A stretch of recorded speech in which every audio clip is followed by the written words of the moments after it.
आज की वीडियो में हम डिस्कस करने वाले हैं कि नोडल एनालिसिस और मैश एनालिसिस की एक स्पेशल कंडीशन के बारे में। वो स्पेशल कंडीशन क्या है? कंडीशन ऑफ सुपर नोड और सुपर मैश। सुपर नोड की कंडीशन हमारी आती है नोडल एनालिसिस में। कब आती है?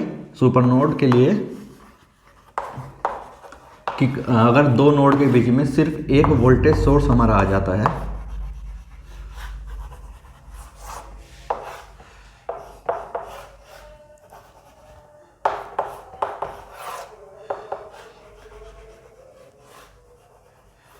ठीक है। अब यहाँ पे हमारा इसकी वैल्यू है हमारी कुछ 1 ओम, इसकी वैल्यू 2 ओम, इसकी वैल्यू 1 ओम, 5 वोल्ट और ये 10 वोल्ट, ठीक है। और ये हमारी 2 वोल्ट की बैटरी। ऐसी स्टेट में अगर मैं कहूँ कि मुझे है दोनों नोड की नोड वोल्टेज आपको बतानी है, नोड वोल्टेज बताने के लिए मैं कहूँगा कि मैं जैसे जैसे हमने बताया कि पहले नोड आइडेंटिफाई करें, नोड आइडेंटिफाई करने के बाद क्या करें, हर किसी की नोड वोल्टेज दे दें। इसकी नोड वोल्टेज V1, इसकी नोड वोल्टेज V2 और ये जो रेफरेंस है उसकी नोड वोल्टेज 0, उसको हमने रेफरेंस कंसिडर कर लिया। लेकिन इस ब्रांच में जो करंट जा रहा होगा या इसमें करंट की डायरेक्शन इस साइड भी हो सकती है, जो भी डायरेक्शन होगी उसकी करंट इक्वेशन कैसे लिखेंगे, क्योंकि उसमें कुछ रेजिस्टेंस तो है नहीं, तो वोल्टेज को किससे डिवाइड करेंगे करंट इक्वेशन निकालने के लिए। ये प्रॉब्लम आ जाती है जब हम पूरे रूल्स को फॉलो करते हुए चलते हैं, ठीक है। इस कंडीशन में आपको क्या करना है मैं एक बार बता देता हूँ। सिर्फ इक्वेशन लिख के सर्किट थोड़ा छोटा बना लेते हैं, वरना बोर्ड पे लिखने की जगह ही नहीं बचेगी। थोड़ा छोटा बनाते हैं ना एक बार। ये आ गया मेरा 10, 1, ये 2,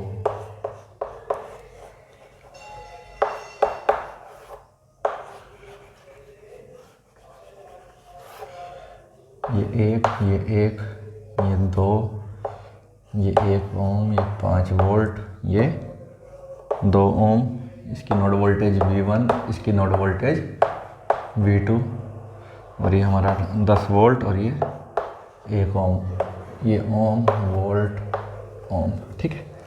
एक बार देख लेते हैं कि इसकी हमारी जो है KCL इक्वेशन किस प्रकार से लिखी जाएंगी, तो फिर हमें जो है किसी प्रकार का कोई डाउट नहीं रह जाएगा, ठीक है। एक तो हमें ये पता है कि V1 माइनस V2 बराबर 2 वोल्ट है। एक इक्वेशन तो हमारी यही आ गई यहाँ से, क्या? V1 माइनस V2 बराबर 2 वोल्ट, ये तो पता चल रहा है सीधा सीधा यहाँ से।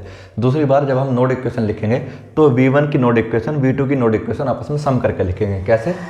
मैंने कहा कि मेरी जो जितनी भी करंट है वो सब इस नोड से जा रही है, इन दोनों से, तो V1 minus 10 divide by 1 plus V1 by 2 plus, अब नोड V2 की इक्वेशन, इसमें मैंने कहा कि मेरी करंट जो नोड V2 से बाहर जा रही है, तो V2 minus 5/1 plus V2/1 plus 1 2 equals to 0।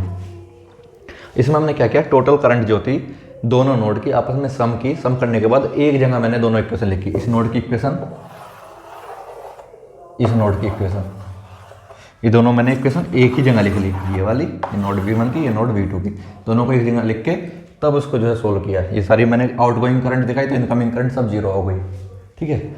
अब कुछ भी दिखा सकते हैं, इनकमिंग करंट की डायरेक्शन तो अपने हिसाब से कुछ भी मानी जा सकती है, इसमें कोई समस्या नहीं है कि हमने करंट की डायरेक्शन सब आउटगोइंग ही क्यों ली। हम अपने हिसाब से कुछ भी ले सकते हैं, आंसर में वही फेरबदल हो जाएगा, मैं सिर्फ माइनस का चेंज आएगा, ठीक है। तो एक इक्वेशन हमारी यहाँ से निकल जाएगी V1 V2 की, एक इक्वेशन हमारी ये हो गई V1 minus V2 equals to 2 volt, ठीक है। इसको सोल्व करके हम V1 और V2 की वैल्यू यहाँ से सोल्व कर सकते हैं। तो कभी भी ऐसी सिचुएशन आती है जहाँ पे दो नोड के बीच में एक वोल्टेज सोर्स आ रहा हो, तो परेशान नहीं होना है, घबराना नहीं है, सीधा सीधा कहना है कि ये देखो ये कंडीशन सुपर नोड की है, इसलिए हम दोनों नोड की वोल्टेज को सम करके इक्वेशन लिखेंगे, ठीक। ऐसे ही हमारी कंडीशन आती है सुपर मैश की। इसको सोल्व करके बताना जरा एक बार क्या आंसर आया है, ठीक है। इक्वेशन है, अब इतनी बार हम लोग डिस्कस कर चुके हैं अभी तक, तो मुझे नहीं लगता इसको बार बार बताना या सोल्व करके दिखाना सिर्फ वेस्टेज ऑफ टाइम है, क्योंकि इससे थोड़ी ना है कोई बार बार करेंगे तो फिर कुछ अलग सीखेंगे। आप लोग सीख चुके हैं एक बार, हम लोग इसको इक्वेशन को क्रैमर रूल से, एलिमिनेशन मेथड से, दोनों तरीके से करना सीख चुके हैं। अगर अभी भी आप नहीं करते हैं तो सिर्फ वो लैक ऑफ प्रैक्टिस है, आपको प्रैक्टिस करने की ज़रूरत है। बार बार क्वेश्चन करने से तो सिर्फ हमारी वीडियो लंबी होगी, डाटा ज़्यादा खर्च होता है और कोई फ़ायदा भी नहीं है, ठीक है। अब कंडीशन देखते हैं सुपर मैश की क्या कंडीशन हो सकती है। सुपर मैश की कंडीशन में होगा कि अगर हमारा किसी भी सर्किट में दो लूप के बीच में एक करंट सोर्स आ जाए, तब हमारी क्या कंडीशन बनेगी। देखिए मैंने कहा मेरे पास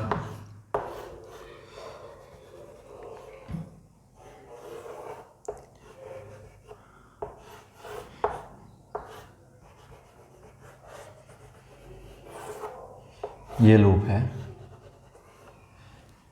इस लूप के बीच में एक लूप तो ये था मेरा L1, अभी हमने जब पिछली वीडियो में क्वेश्चन किया था एक लूप ये था L2, एक लूप ये था L3। लेकिन अगर मैं करंट के डायरेक्शन लूँ, मेरी ये करंट इसमें I1 है, ये वाली करंट I2 है, ये वाली करंट इसमें जा रही है I3, ठीक है, और ये मेरा 2 एम्पियर का करंट सोर्स है, ये 10 वोल्ट की बैटरी। सब रेजिस्टेंस की वैल्यू 1 ओम ले लेते हैं अभी, ठीक है। तो इसमें मैं जो है किस प्रकार से जो है करंट लगाऊंगा, KVL लगाऊंगा सॉरी, ठीक है, क्योंकि यहाँ से आने के बाद इसमें करंट 2 एम्पियर जा रही है, लेकिन इसमें ड्रॉप कैसे दिखाऊंगा जब रेजिस्टेंस ही नहीं दे रखा। उस केस में मैं क्या करूँगा, पहले तो ये करंट देखूंगा कि इसमें करंट कितनी जा रही है। इस करंट में जा रही होगी I3, नीचे से जा रही है I3, और ऊपर से करंट कितनी आ रही है I1। तो मुझे समझ में आता है कि